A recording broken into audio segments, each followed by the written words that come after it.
Vamos a continuar con el estudio de las parábolas y enseñanzas de nuestro Señor Jesucristo. El tema para hoy se encuentra registrado en el libro de San Mateo capítulo 13. Ya hemos visto en este capítulo una serie de parábolas. Y en esta ocasión vamos a hablar acerca del tesoro escondido. Recuérdese que estas parábolas del tesoro escondido, la perla de gran precio, porque estamos juntándolas, ya que están hablando del mismo tema. En estas parábolas nosotros vemos la explicación de lo que Jesús había estado diciendo más antes, en los versículos anteriores, cuando habló de la parábola del sembrador, la parábola del trigo y la cizaña, la parábola de la semilla de mostaza. Todas están relacionadas. Todo este mismo discurso lo dio Jesús junto, y allí habló con varias ilustraciones de la necesidad que teníamos del conocimiento de las Escrituras. Así que para poder entender el tema de esta noche, nos vamos a poner de rodillas y vamos a hacer una oración para comenzar.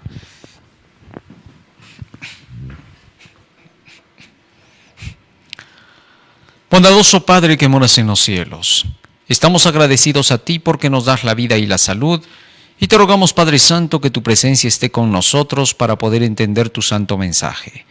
Que estas palabras puedan quedar grabadas en nuestra mente y corazón y ser el motor que impulse, Señor, nuestras acciones. Porque te lo rogamos en el nombre de Jesús. Amén. Amén, Señor.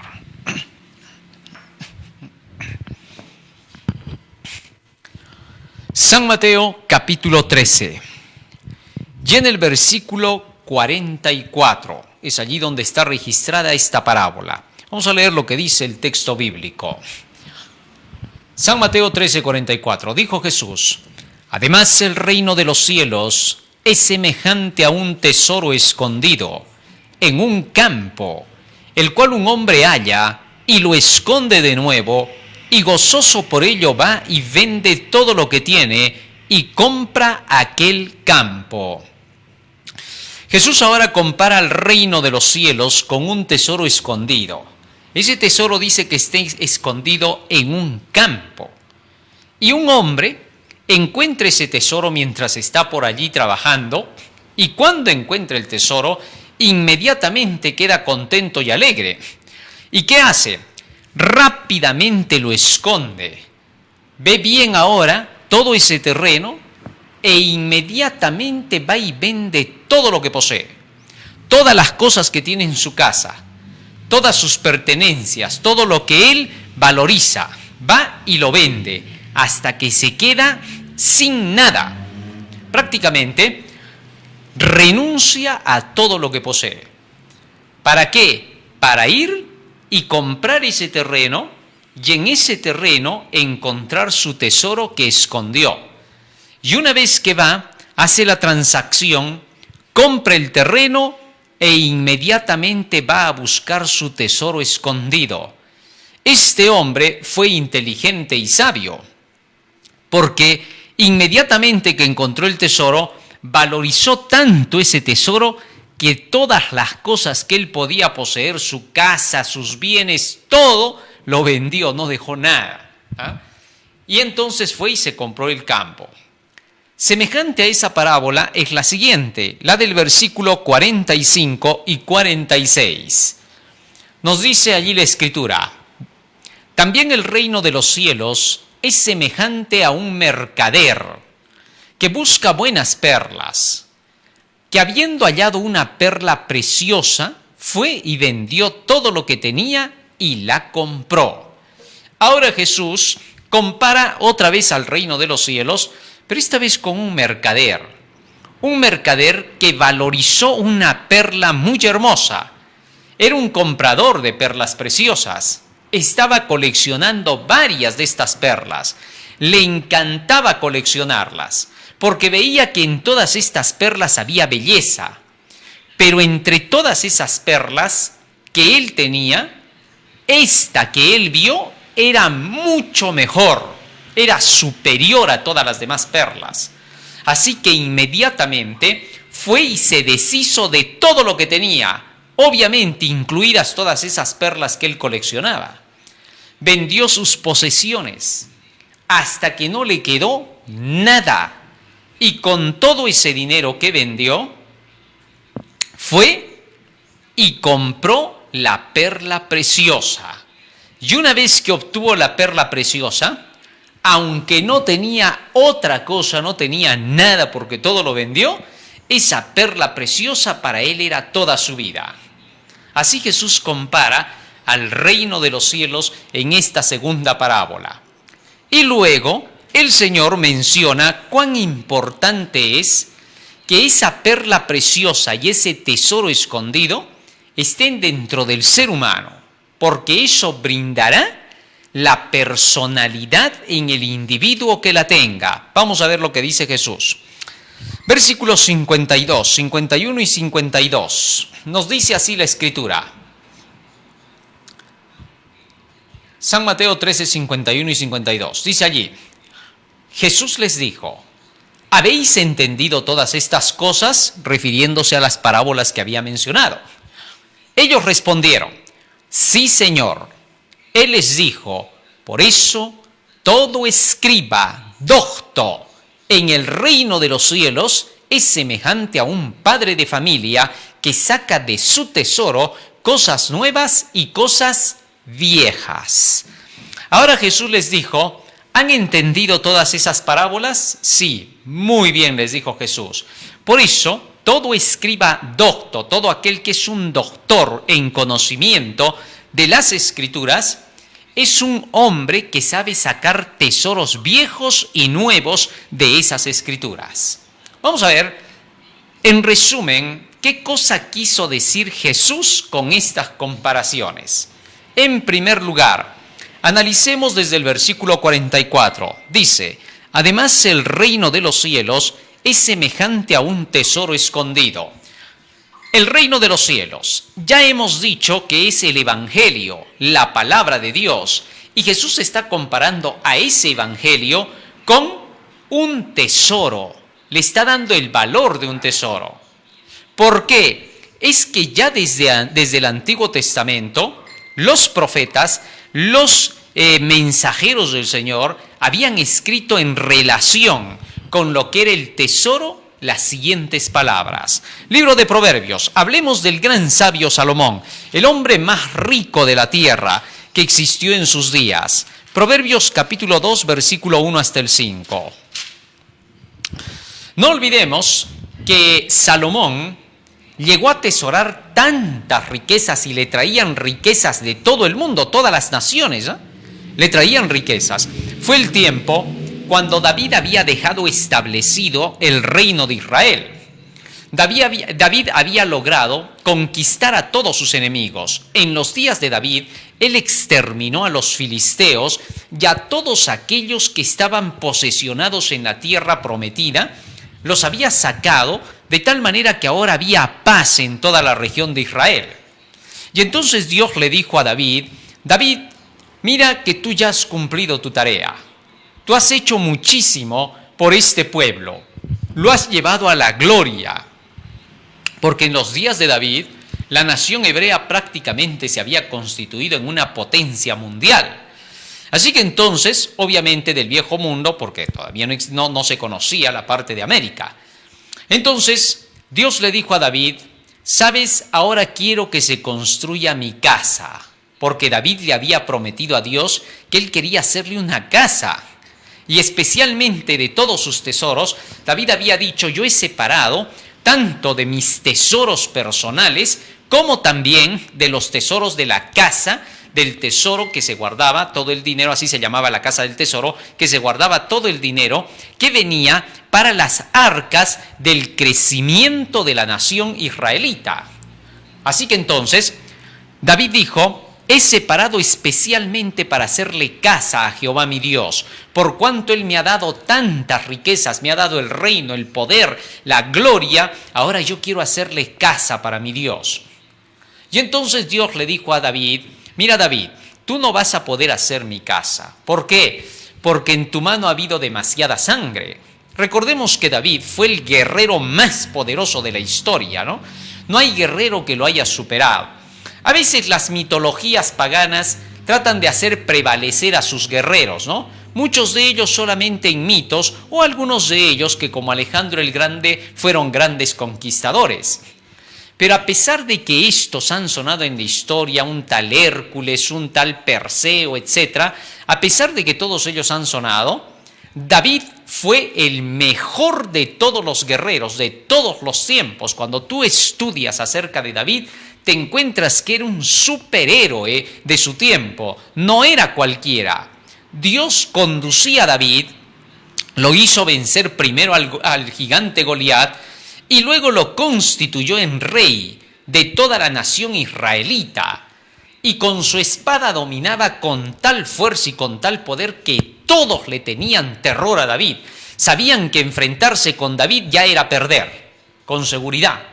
Así que entonces Dios le dijo a David: pero como tú has derramado tanta sangre, tú no podrás construir mi templo. Así que quien construirá el templo será tu hijo Salomón. Y a él yo le voy a otorgar la sabiduría, le voy a dar todo lo que necesita para que pueda llevar adelante esta causa. Así que entonces, cuando Dios se presentó a Salomón, Salomón le dijo a Dios: Señor, solo quiero una cosa de ti. Y Dios le dijo: pídeme lo que tú quieras, yo te voy a dar. Solo solicita, ¿qué necesitas? Porque a tu padre David yo le hice promesas y se tienen que cumplir. ¿Qué pides de mí? Bueno, sin duda, Salomón pudo haber pedido oro y plata. Pudo haber dicho: Señor, necesito bastantes riquezas para poder llevar adelante tu obra y con eso vamos a construir tu templo. Pero no hizo eso. Entonces, ¿qué pides?, le dijo Dios a Salomón. Señor, lo único que yo te pido es sabiduría. Y le dijo: ahora, porque solo has pedido sabiduría y no pediste ninguna cosa grande para ti, ahora yo te voy a dar la sabiduría y aparte te voy a dar también oro, plata y todo lo que tú no has pensado ni siquiera, por cuanto le diste más valor a la sabiduría, por cuanto tu corazón se inclinó por ese lado, por el lado del conocimiento. Por eso ahora yo te voy a multiplicar, porque tú no pediste nada para tu propio egoísmo. Qué bonito, ¿no? Aprender así de Salomón.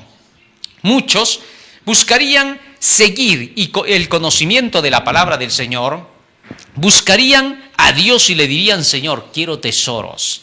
¿Cuántos hay que buscan a Dios solo para poder encontrar dinero de parte de Él?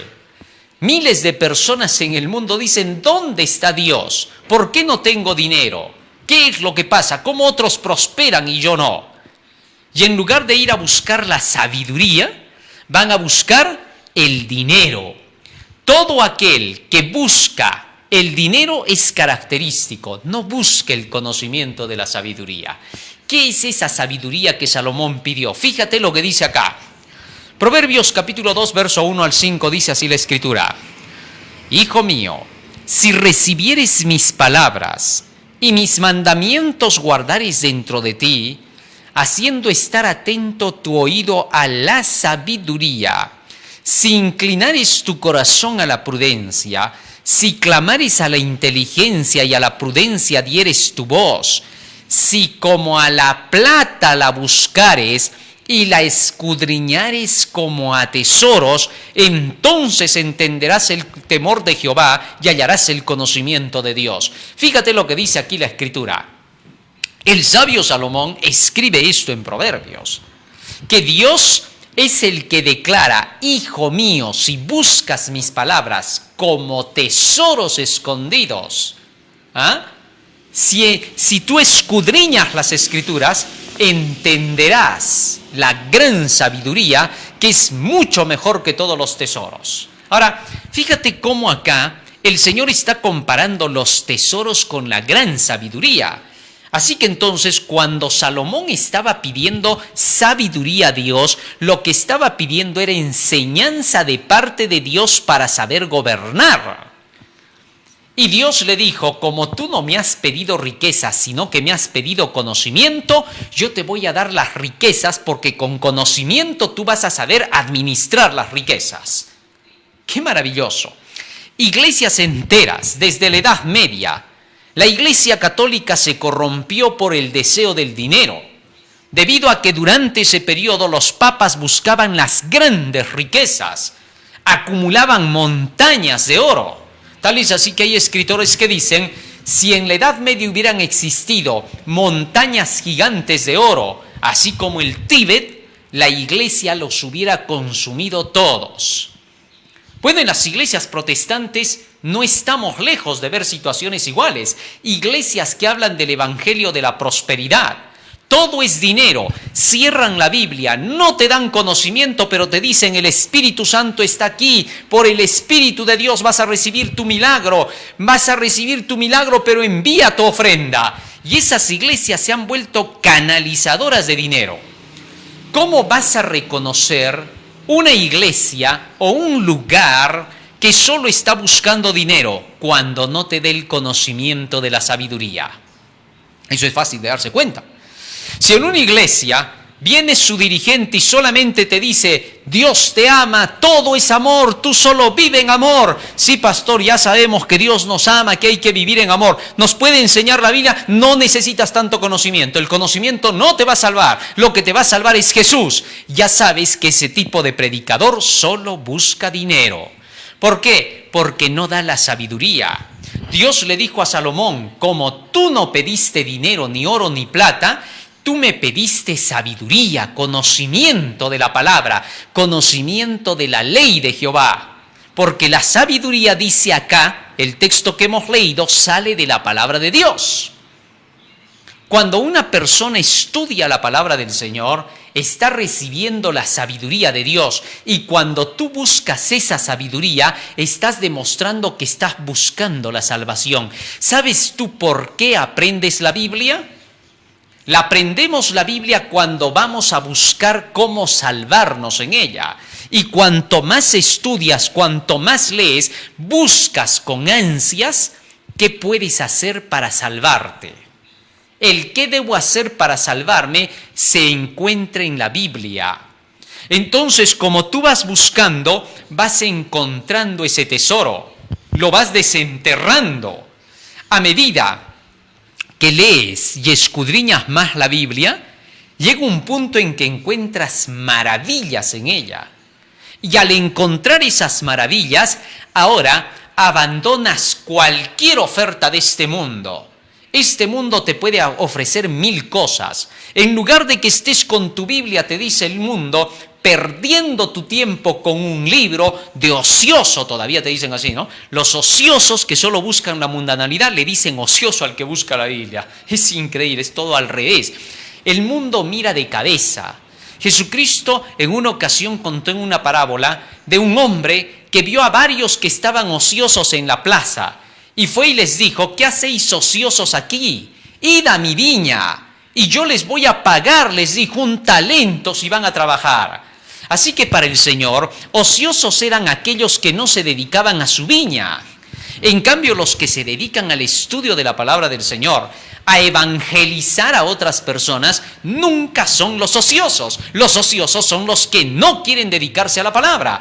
Miles de personas dentro de las iglesias que se llaman cristianas son grupos de ociosos espirituales. No se dedican a salvar su alma ni las almas de los demás, pero en su ociosidad solo buscan el placer, ganancias de dinero, hacer grandes empresas. El buscar todas esas fantasías del mundo, Dios le llama ociosidad.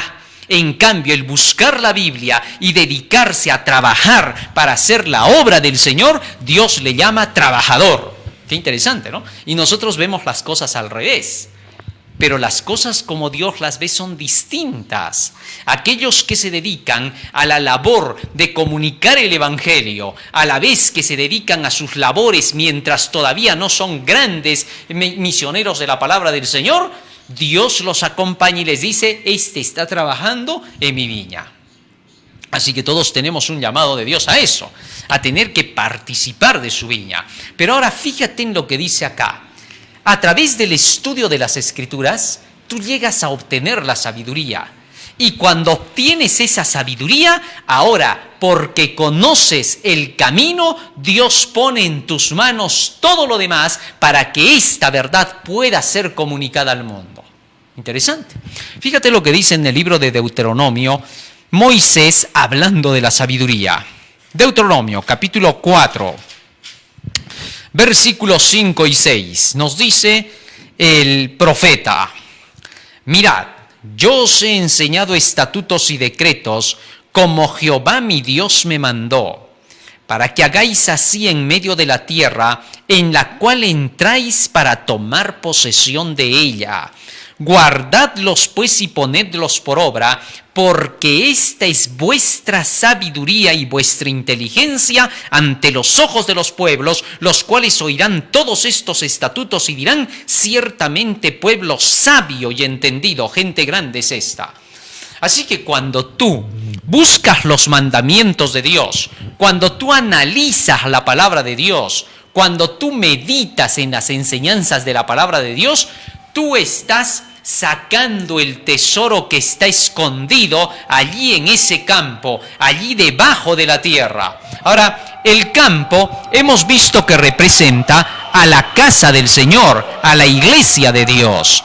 Así que entonces, este hombre encuentra allí en la casa del Señor, a través de la iglesia, encuentra la verdad de la Biblia. Y es que Dios puso la iglesia para que sea la depositaria de su ley y que la haga conocer al mundo entero. Entonces, cuando este hombre encuentra la Biblia, aprende, ve ese tesoro escondido y se dedica por completo a buscar la verdad de Dios. Y cuando comienza a buscar así la verdad de Dios, empieza a descubrir las riquezas del conocimiento divino. Y pronto se da cuenta el hombre de que la riqueza no había estado en los metales de esta tierra, que la riqueza había estado en la sabiduría. Jesús lo demostró, los apóstoles lo demostraron. Esto es algo que suena locura para el mundo, porque el mundo piensa que el hacer riquezas, el hacer dinero, amasar fortunas, eso es el secreto de la vida. No, señor. Miles de personas pasan la vida amasando dinero. Juntan y juntan. Ya tienen buena cantidad. Pero de pronto se vuelven avarientos. ¿Por qué? ¿Qué es lo que les pasa? Resulta que cuando van teniendo más, miran a sus compañeros, a sus vecinos, y ven que los demás tienen más. Y entonces dices: poquito lo que tengo. No, ya tiene lo suficiente. Ya ha juntado buena cantidad, pero a él le parece poco. ¿Por qué? Porque siempre hay otros que tienen más. Eso es lo que sucede. Y si sigue creciendo y supera a sus vecinos, supera a sus conocidos, de pronto encuentra que hay otro más rico que él. Y cuando ve que el otro es más rico, él ve que a pesar de que tiene bastante, se siente pobre al lado del otro rico. O sea, nunca va a haber un límite para seguir buscando las riquezas materiales. Eso es lo que pasa. Y llega un punto donde se vuelve tan avariento que acumula y acumula grandes tesoros, monopoliza todos los negocios, los quiere tener controlados él. Ya se hace el más rico de la tierra, pero ahora quiere todo. ¿Por qué sucede eso? Sencillo. Porque no se dejó guiar por la sabiduría, porque pensó que el dinero iba a ser su felicidad.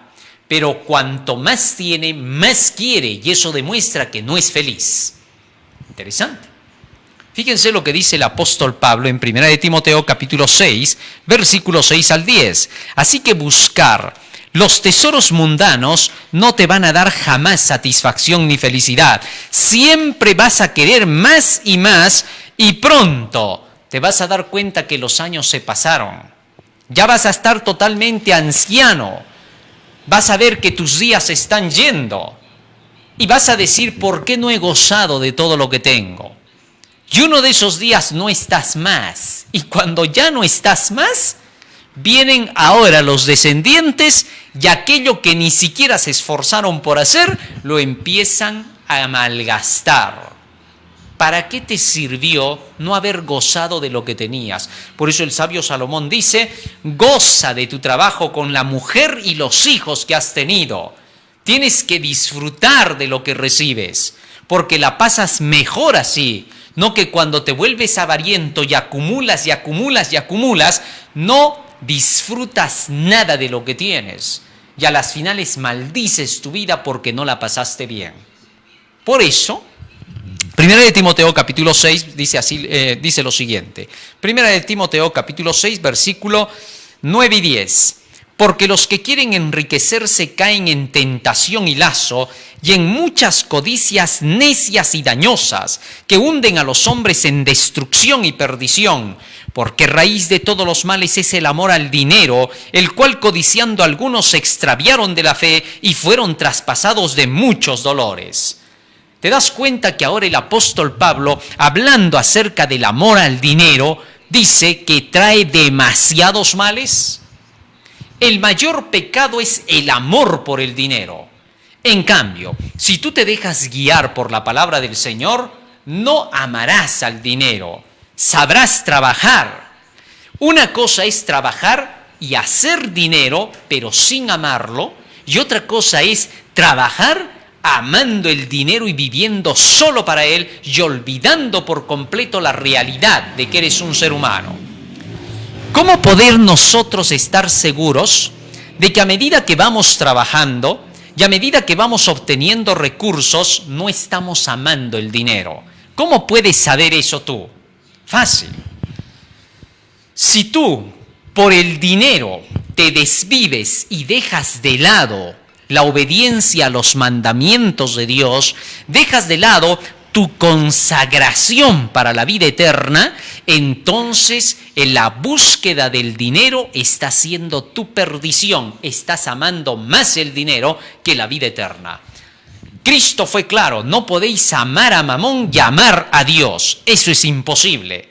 Si tú amas el dinero, te olvidas de Dios. ¿Por qué? Porque para hacer el dinero al estilo del mundo, tú tienes que traicionar tus principios. Para estar entre los grandes y comerciar con ellos, tú tienes que romper los principios. Pero en cambio, si eres una persona que se dedica a los principios de Dios, que conoces el camino de la vida eterna, que tu mente está centrada en la verdad de Dios, y a su vez estás trabajando y tienes habilidad para hacer las cosas y sabes hacer riqueza sobre eso, entonces tú vas por el camino seguro de la vida eterna. Fíjate en David, fíjate en Abraham. Eran personas que primero buscaron el camino de Dios. En San Mateo capítulo 6, versículo 33, Jesús da cuál es el secreto para que tú no te apartes del camino. San Mateo capítulo 6, versículo 33. Es el amor a las riquezas lo que es condenado. Porque han habido hombres ricos que han sido servidores de Dios y sin embargo fueron fieles a Dios.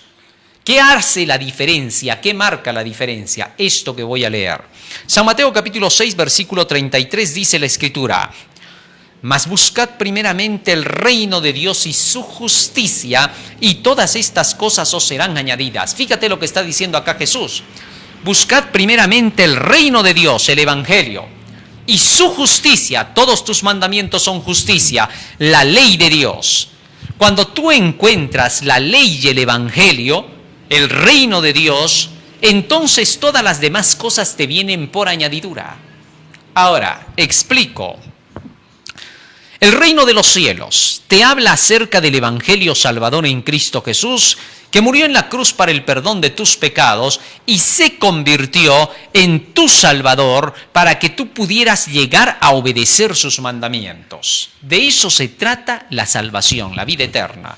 Una vez que tú confiesas tus pecados, una vez que decides apartarte del mal y vives de toda palabra que sale de la boca de Dios, has buscado el reino de Dios y su justicia.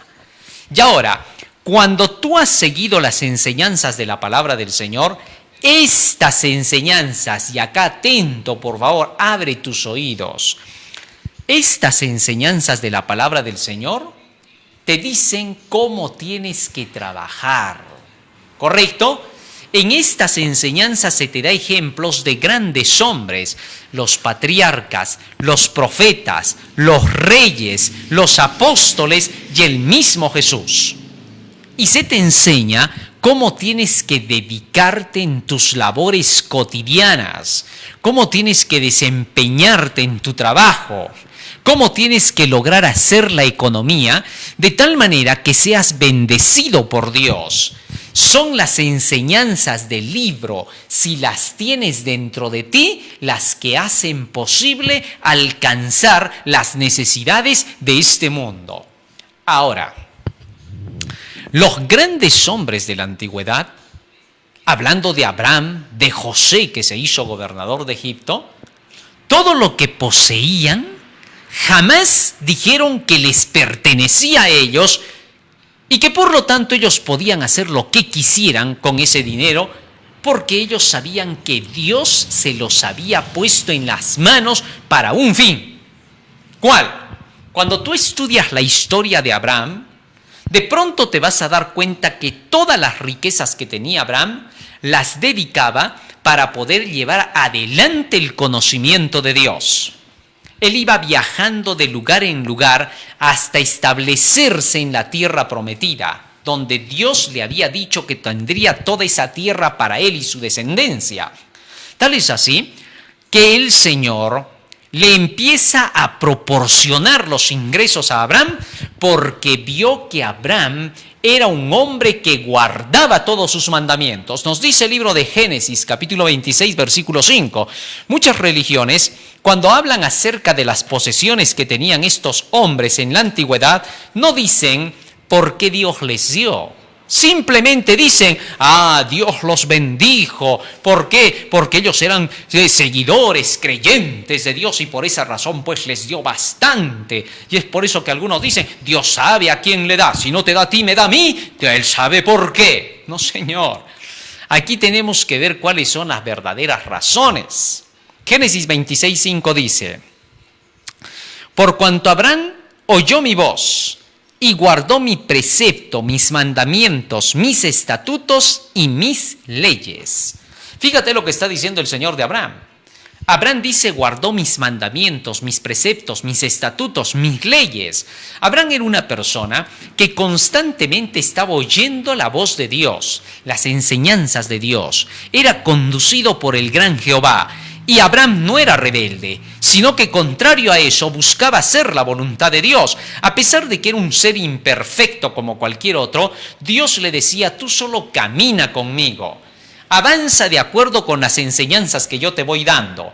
Y yo voy a hacer de ti alguien grande, perfecto ante todos los hombres, para que todos sepan que yo te conduzco.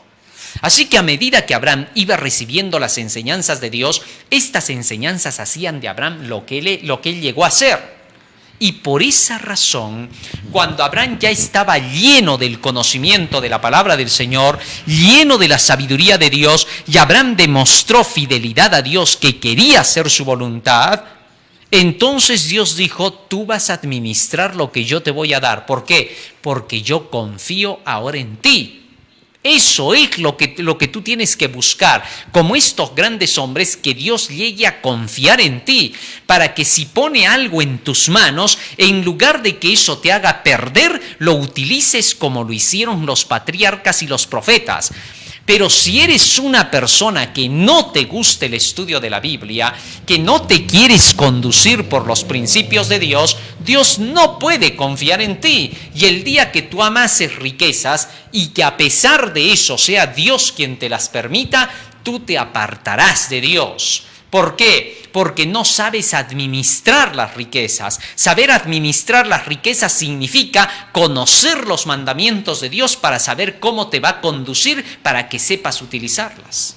Mientras no leas la Biblia, Dios no puede confiarte nada. Así de sencillo. Fíjate lo que dice en Génesis capítulo 18. ¿Qué dijo Dios acerca de Abraham? Fíjense lo que dice acá. Génesis capítulo 18. Génesis capítulo 18, versículo 16. 17. Génesis 18, 17 dice, y Jehová dijo, ¿encubriré yo a Abraham lo que voy a hacer? Habiendo de ser Abraham una nación grande y fuerte, y habiendo de ser benditas en él todas las naciones de la tierra, porque yo sé que mandará a sus hijos y a su casa después de sí, que guarden el camino de Jehová, haciendo justicia y juicio, para que haga venir Jehová sobre Abraham lo que ha hablado acerca de él. Fíjate la confianza que Dios tenía en Abraham. Dios dijo, yo sé que Él mandará su casa después de sí, para que hagan mi voluntad y guarden mis mandamientos y vivan en justicia. Para que Dios haya confiado así en Abraham, Abraham tuvo que haber demostrado que sus oídos estaban abiertos a la sabiduría, como a tesoros los guardaba dentro de su corazón, atesoraba cada palabra de Dios, como en el caso que se dice de la Virgen María. Dice, cada vez que ella veía las cosas mientras criaba al niño Jesús, atesoraba en su corazón todas esas cosas que iba aprendiendo y que Dios le estaba dando a conocer. Entonces, los tesoros de Dios están dentro de su palabra. Tal es así que el apóstol Pablo, fíjate lo que dice en Colosenses capítulo 2 acerca de estos tesoros de la sabiduría divina. Libro de Colosenses. Entonces, los hijos de Dios lo primero que tienen que hacer es buscar este conocimiento. Después de buscar el conocimiento de la sabiduría, después de tener el tesoro de la palabra, deben esconderlo en su corazón. Como este hombre que cuando sacó el tesoro, lo encontró, lo volvió a esconder en la tierra. La tierra representa al ser humano. Una vez que tú encontraste la sabiduría, ahora la tienes que esconder dentro de ti, atesorarla, guardarla dentro de ti. La palabra esconder aquí significa que la guardas dentro de ti, ahí donde nadie la ve. En tu cabeza tú la guardas, nadie la ve. ¿O acaso cuando alguien te mira, te dice, oye, en tu cabeza se ve el conocimiento? No. Eso lo tienes ahí escondido. Y ese tesoro que tienes ahí escondido va a ser el que dé valor a tu vida. Tal es así que entonces el apóstol Pablo nos dice lo siguiente. Colosenses capítulo 2, versículo 2 y 3. Escucha lo que dice acá.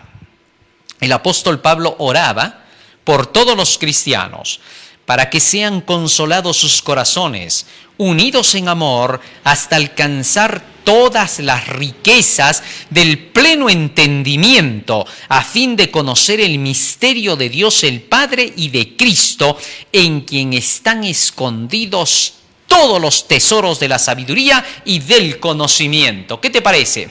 Aquí el apóstol Pablo dice que todo el conocimiento del Evangelio, de la palabra de Dios, de conocer a Dios y a Jesucristo, porque en ese libro se le conoce. No tienes otro lugar donde conocerlo. A Dios se le conoce a través de su palabra, de su evangelio.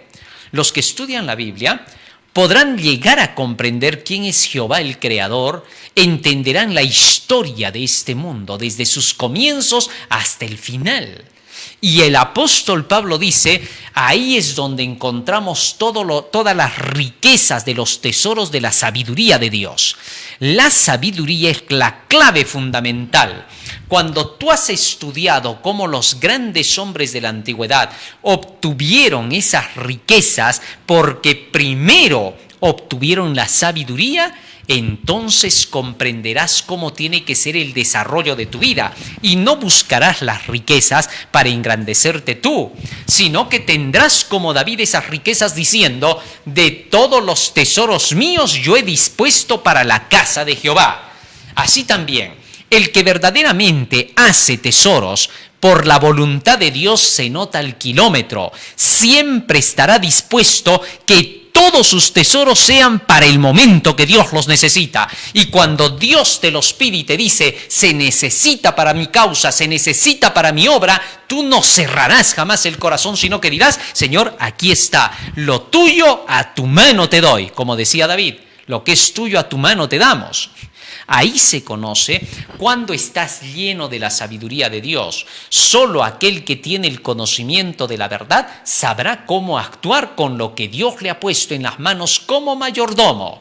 Porque la sabiduría viene de Dios, el poder viene de Dios. En el libro de Deuteronomio dice claramente el Señor, no vaya a ser que cuando hagas las riquezas digas mi poder, mi mano lo hizo. Porque entonces Jehová tu Dios te traerá maldición.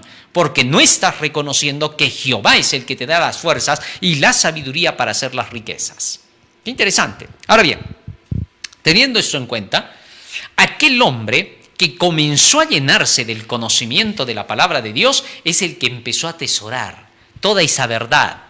Y muy pronto, al atesorar toda esa verdad, fue y se deshizo de todas aquellas otras cosas que en este mundo él valorizaba.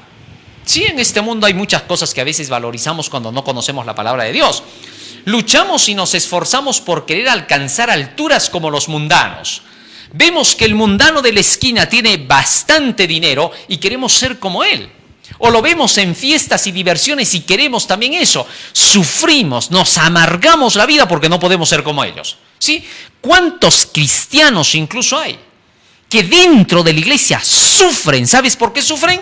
Porque miran al otro y dicen, ¿por qué unos nacen con estrella y otros nacemos estrellados? Su queja constante es esa. Una queja como esa es un insulto a Dios. ¿Por qué? Porque eso está demostrando que no sabes lo que es la vida, que estás comparándote con el otro. Tú no sabes cómo ha hecho el otro su dinero. Tú no sabes cómo ha llegado hasta ese nivel. Nadie llega de la noche a la mañana. Pero si tú te pones a mirar a esos, pronto te vas a desanimar. Es como una persona que está construyendo su casa y de pronto mira hacia el otro lado y ve un edificio de 20 pisos y dice, ¿por qué él tiene 20 pisos y yo solo uno? Bueno, porque tú recién estás empezando, el otro empezó hace muchos años y hasta sus padres ya fueron así y tuvo otras formas de poderlo hacer. Y hay otros que ya más bien lo hacen turbiamente, metiéndose en narcotráfico, terrorismo, en robo, etc. Pero, ¿para qué te comparas tú con los otros? Tu peor error es compararte.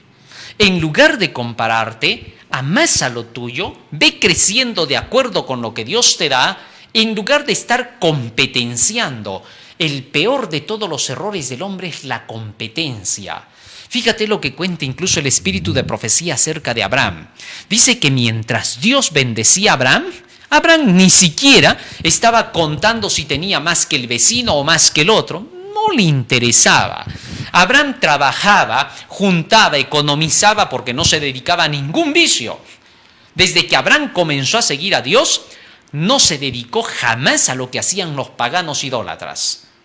Así que como Abraham sabía economizar de esa manera, pronto comenzó a crecer lo que tenía, pero él ni se daba cuenta. Para nada. ¿Por qué? Porque él solo vivía para su familia, para los que tenía con él y trabajaba como Dios le mandaba. ¿Cómo? Todos los días con el sudor de la frente. Esa era la vida de Abraham. Gozaba con todos en su casa, con su esposa, con su hijo, que luego vino Isaac, la pasaba muy lindo. Él vivía para su casa, para su hogar, haciendo la voluntad de Dios.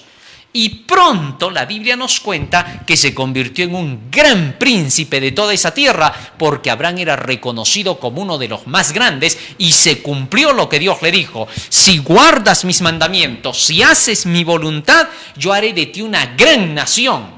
Y tu nombre sonará por toda la tierra y serás bendición para los demás. Eso fue lo que Dios le dijo. Y se cumplió. Pero ¿sabes cómo se cumple? A la manera de Dios. Tenemos el caso de José, gobernador de Egipto. Dios quería que José fuese alguien grande para que lleve su evangelio. Desde pequeño ya José tuvo sueños en los cuales veía que sus hermanos se postraban ante él y su padre y su madre. Y un día de esos Jacob le reclamó, ¿qué cosa estás queriendo decir? ¿Que tu madre y yo y tus hermanos nos vamos a postrar ante ti? Y renegó con Jacob. Dios tenía el plan porque quería que José tuviera que ir hasta Egipto para llevar la luz del evangelio. Pero para llegar a ser gobernador en Egipto, tú lees su historia y Dios tuvo que educarlo a su manera. Fíjate cómo. Primero, lo puso en las manos de Jacob. Y Jacob comenzó a criarlo bien porque le empezó a enseñar los mandamientos de Dios. Pero llegó un momento en que Jacob, como ser humano, imperfecto como cualquier otro ser humano, a pesar de que era un gran patriarca del Señor, a pesar de eso, cometió un tremendo error. ¿Qué cosa hizo? Comenzó a mimar a José. Le hizo su vestidito especialmente de colores donde solamente ese tipo de vestidos usaban los más ricos desde su tiempo. Y le preparó especialmente ese vestido para él. Esto llenó de envidia a sus hermanos. Así que a Jacob se le fue la mano por ser favoritista para con José. Así que entonces Dios vio eso y dijo, no, este Jacob me va a malograr el plan. Yo quiero que José sea un gran administrador poderoso que lleve la luz al mundo a través de la potencia de Egipto. Pero Jacob me lo está malogrando porque lo está volviendo engreído. Le está tolerando lo que yo no he dicho que le tolere. Así que, ¿qué hizo Dios? Se lo quitó y lo hizo vender por sus propios hermanos. El resultado de la propia acción de Jacob iba a hacer que su hijo no volviera a ser visto por él por muchos años. Así que lo vendieron a José. Y José se fue vendido. Bueno, ¿cómo se iba a cumplir las visiones que tuvo José de que iba a ser grande, que se iban a postrar ante él todos los demás? Parecía que se iba a truncar todo. El culpable hasta cierto punto estaba siendo Jacob. Pero Dios, que sabe educar, dijo, no, yo me lo voy a educar a José, a mi manera. Y se lo llevó hasta Egipto y allí estuvo de esclavo. Fue vendido a Potifar. Y trabajó con Potifar y Dios lo bendijo a José. ¿Por qué? Porque José, a pesar de todo, seguía siendo fiel a Dios. Tal es así que entonces, ahí en la casa de Potifar, brilló con la verdad que tenía. Pero algo ocurrió. De pronto Potifar comenzó a mimar a José otra vez el error de Jacob. Y Dios miró y dijo, no, otra vez el mismo error. Ya se lo quité a Jacob, ahora voy a tener que quitárselo a Potifar. No había otro camino. Si José comenzaba a engreírse y José comenzaba a ver las cosas no como Dios quería que las vea, José se malograría. Así que entonces, ¿qué pasó? Entonces sucedió lo terrible. La mujer de Potifar se enamoró de José. Y ahora Potifar le dijo a José, mira José, toda mi casa está puesta en tus manos. Puedes controlar todo, vas a ver mis ingresos, mis egresos, vas a ver todo lo que son mis negocios. Solamente una cosa nada más te prohíbo en toda mi casa, mi mujer, ni la vayas a tocar a ella, porque después todo está en tus manos. Obviamente se nota que Potifar le estaba diciendo eso a José porque ya notó que su mujer era medio rara. Por algo le dijo, mira, todo está en tus manos, pero cuidado con mi mujer. Es que seguramente ya vio que ella andaba poniéndole los ojos al pobre José, pues, ¿no? Y entonces, ¿qué ocurre? Ocurre lo siniestro. Mientras Potifar no estaba, la mujer fue a tentar a José. Y José soportó. Y como soportó la tentación, de inmediato la mujer lo acusó de que quiso violarla. Tremenda mujer, ¿no? Y entonces lo manda a la cárcel. ¿Cómo se iba a cumplir el deseo de Dios? Parecía que ya no se iba a cumplir. Y entonces Dios dice, yo me lo educo a José a mi manera. Lo estaban engriendo, no puede ser. Y estando en la cárcel durante 10 años, allí José aprendió a administrar en la cárcel. Era la única manera. Dios quería que José fuese administrador. ¿Por qué? Porque tenía que gobernar pues a Egipto. Así que no había otra forma, y allí en la cárcel lo educó Dios, siniestramente, ¿no? Algo siniestro. Así que cuando Dios lo termina de educar, lo mira a José y dice, ahora sí José, ya estás como yo quería, ya puedes gobernar. Oye, y para Dios no fue nada imposible. De la cárcel como delincuente pasó a ser el segundo después del rey, el gobernador de Egipto. Ahora, quiero que te des cuenta en esto. La forma en que Dios te conduce es la que dice Mateo 6:33. Buscad primeramente el reino de Dios y su justicia. Déjate conducir por las enseñanzas de Dios. No siempre cuando sigues las enseñanzas de Dios va a parecer que todo va viento en popa, porque hay momentos en que tú te puedes estar desviando, engriéndote, y Dios te tiene que traer como a José, pero te está conduciendo. Déjate guiar por la palabra. No simplemente digas, sigo y sigo la Biblia y peor estoy cada día, no sé qué pasa, trato de obedecer más y parece que me va más mal. No diga, José pudo haber dicho eso, parecía. Nosotros, dice el texto bíblico, no andamos por vista, sino por fe. Correcto, por el escrito. Tal es así que entonces, en las manos de José puso todo el tesoro de Egipto. ¿Por qué? Porque Dios confiaba en José. Dios hizo todo por su providencia para que este hombre fuese de su confianza, como lo hizo con Abraham, como lo hizo con David, como lo hizo con Salomón, como lo hizo con todos los grandes. Muy bien, ahora teniendo eso en cuenta, quiere decir que el tesoro que este hombre encontró fue el descubrir la verdad de las Escrituras. Cuando nosotros descubrimos la verdad de las Escrituras, hemos encontrado entonces el tesoro de Dios. Segunda de Corintios capítulo 4, fíjate lo que dice acá. Segunda de Corintios capítulo 4.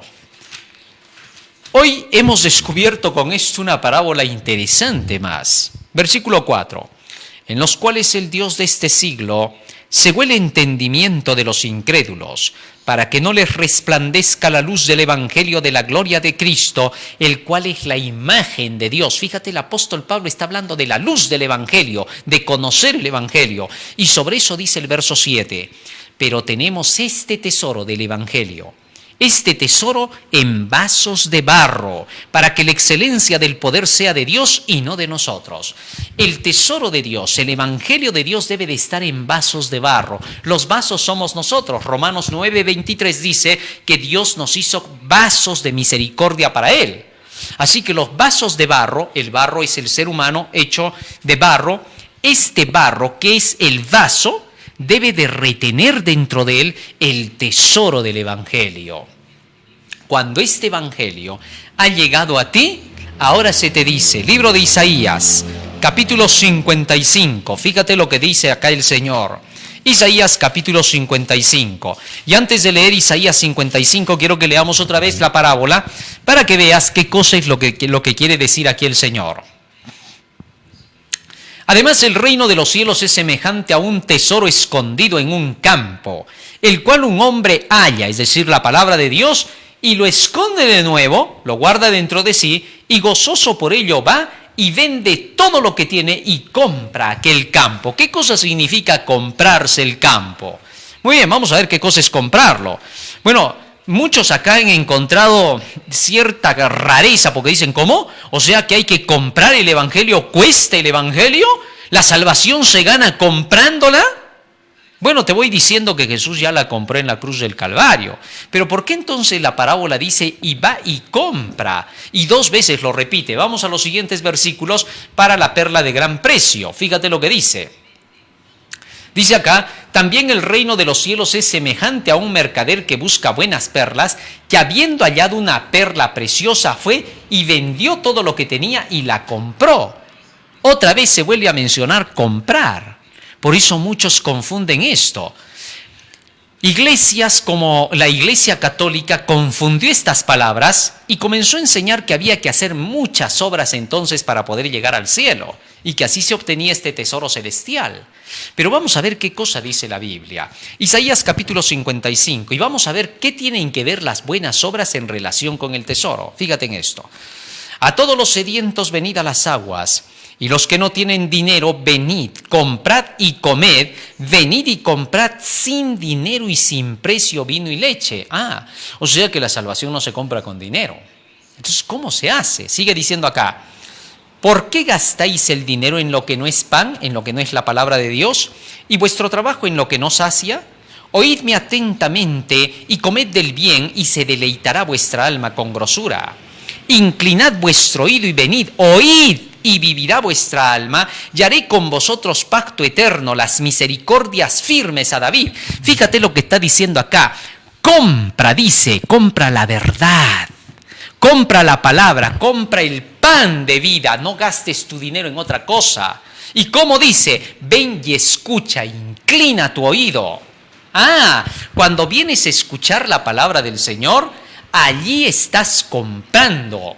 El tesoro, esta compra que se hace de este tesoro, de este campo para que lo logres y de esta perla preciosa, lo haces estudiando la palabra del Señor. Y cuando sigues leyendo y leyendo la palabra del Señor, tú estás comprando la palabra de Dios. ¿Por qué? ¿Con qué la estás comprando? Con la sangre de Cristo que pagó para que esto sea tuyo. Toda la Biblia es una promesa para ti, es el testamento de Dios para ti. ¿Te diste cuenta? Y en el versículo 10 y 11 dice el Señor, Porque como desciende de los cielos la lluvia y la nieve y no vuelve allá, sino que riega la tierra y la hace germinar y producir y da semilla al que siembra y pan al que come, así será mi palabra que sale de mi boca, no volverá a mí vacía. Entonces, comprar ese tesoro, comprar esa palabra del Señor significa estudiarla. Y en Proverbios capítulo 23, fíjate lo que dice el sabio Salomón en relación con obtener esta verdad.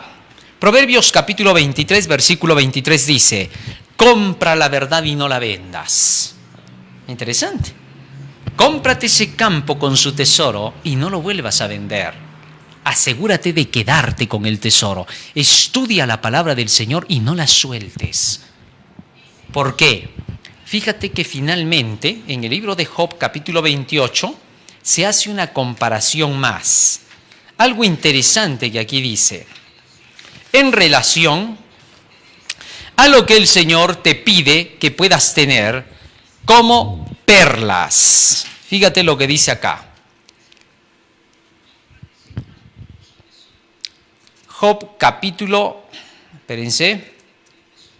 28, versículo 18.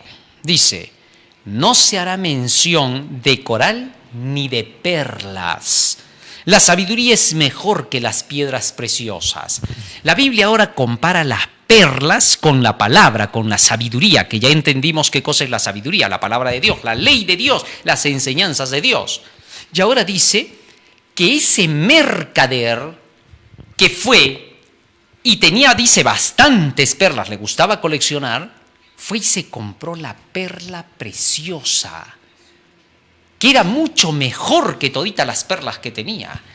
Tú puedes haber sido de las personas que ha obtenido conocimientos en la universidad, conocimientos en el colegio, conocimientos filosóficos, conocimientos de grandes pensadores, conocimientos de grandes eminencias, conocimientos de grandes teólogos. Puede ser que seas un doctor, todo puede ser. Has obtenido varias perlas, son perlas preciosas, pero sin embargo, cuando encuentras esta perla preciosa de la sabiduría de Dios, te deshaces de todito eso. ¿Por qué? Porque te das cuenta que más sabiduría hay en la Biblia. Jesús estaba comparando así, dijo, si ustedes vienen a la palabra, ustedes encontrarán que estas escrituras, el reino de los cielos, el evangelio, tiene todos los tesoros del conocimiento. Y cuando los entiendan, cuando lo leas, por eso lee. No te rehúses a querer leer el libro. Muchos piensan que este libro les va a pedir algo malo. No te rehúses, porque cuando lo hagas, encontrarás que esta es la perla preciosa que tanto estabas buscando. Este mercader no estaba satisfecho con lo que tenía, que si hubiera estado, no hubiera buscado una perla más. Pero cuando vio esa perla que era más hermosa que todas las demás, él se dio cuenta que ésta lo satisfacía. Fue y vendió todo lo que tenía y se compró la perla preciosa. Es decir, obtuvo el conocimiento de la palabra y dejó todos los demás conocimientos que había obtenido.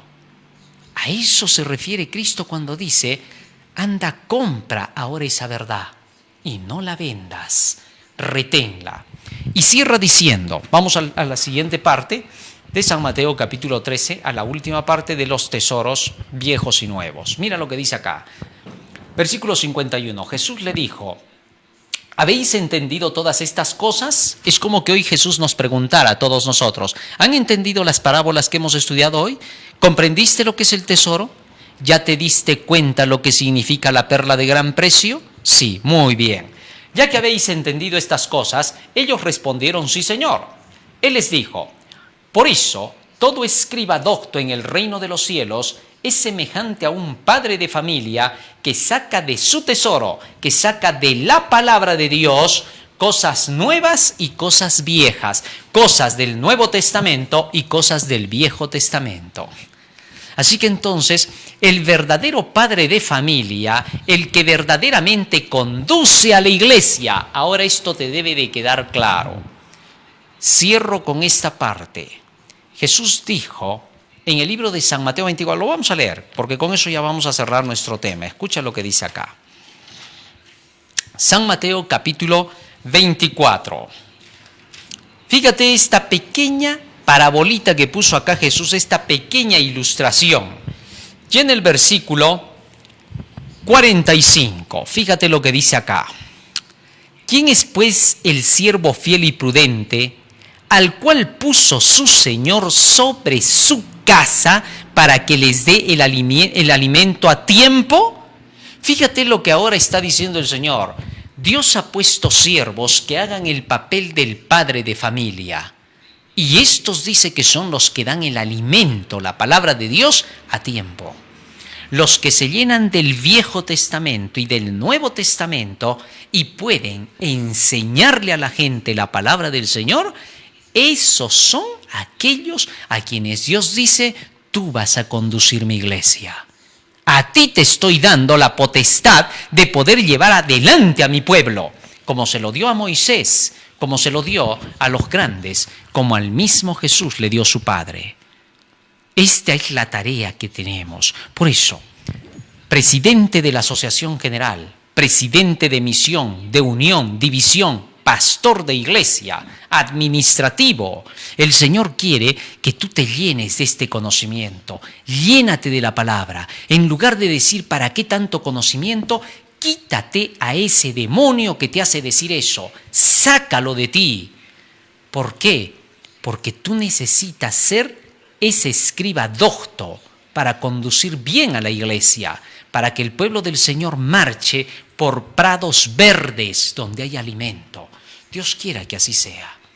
Cada uno de nosotros oremos para que el Señor pueda proporcionar este tipo de personas que puedan conducir a su pueblo. Dile a tu pastor que se dedique más, que para eso es que se le paga, para eso es que está como pastor, para que conduzca al pueblo. Y tú sigue las instrucciones que se te van dando. Recibe la palabra del Señor y solamente sigue a quienes te enseñan esta verdad. No hay otro camino. De otra forma no se puede decir. Se tiene que ser totalmente claro.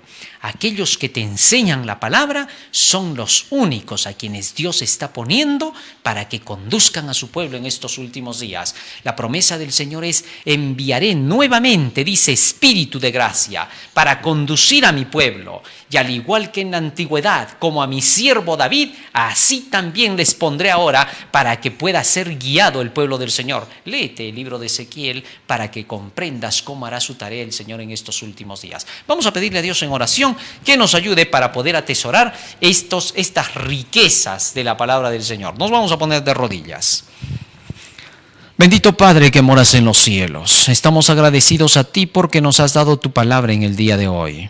Te rogamos que todo lo que hemos aprendido pueda quedar, Señor, atesorado en nuestros corazones para poder poner por obra en nuestras acciones aquello que hemos aprendido. En tus manos nos encomendamos para que tú nos guardes y nos guíes en tu amor, porque te lo rogamos en el nombre de Jesús. Amén. Amén, Señor. Muy bien, querido hermano, hoy hemos aprendido 3 parábolas más. Así que estamos prácticamente bendecidos por el Señor porque estamos aprendiendo lo que Jesús enseñó hace 2000 años. Él mismo nos sigue conduciendo hasta el día de hoy. Es la misma palabra que siempre estuvo en el mundo.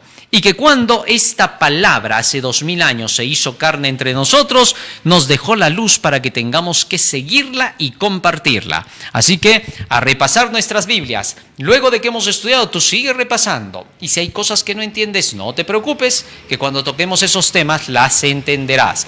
No te olvides, estamos en Face, estamos en YouTube, estamos en Twitter, estamos a través del canal El Último Llamado Divino. Así que puedes sintonizarnos en ese canal, pasa la voz a tus amigos, comparte. Estamos en la UGA, Asociación de Universitarios Adventistas del Último Llamado Divino. Estamos en el hashtag del Último Llamado Divino, estamos en el departamento de publicaciones del Último Llamado Divino, así que a través de estos canales puedes ver el mensaje. Estamos en el magazine de Buena Fuente, Daniel y el Apocalipsis, y otros temas más profundos de la Biblia. Estamos también a través de Radio Líder a las 5 de la tarde para la localidad con los temas que hemos tratado y estamos tratando de las parábolas y enseñanzas de Jesucristo. Y en YouTube, 9 y 3 de la tarde con Daniel y el Apocalipsis. Así que tenemos bastante comida, bastante material. Dios te bendiga, querido hermano mío. Un feliz sábado para cada uno de ustedes. Amén.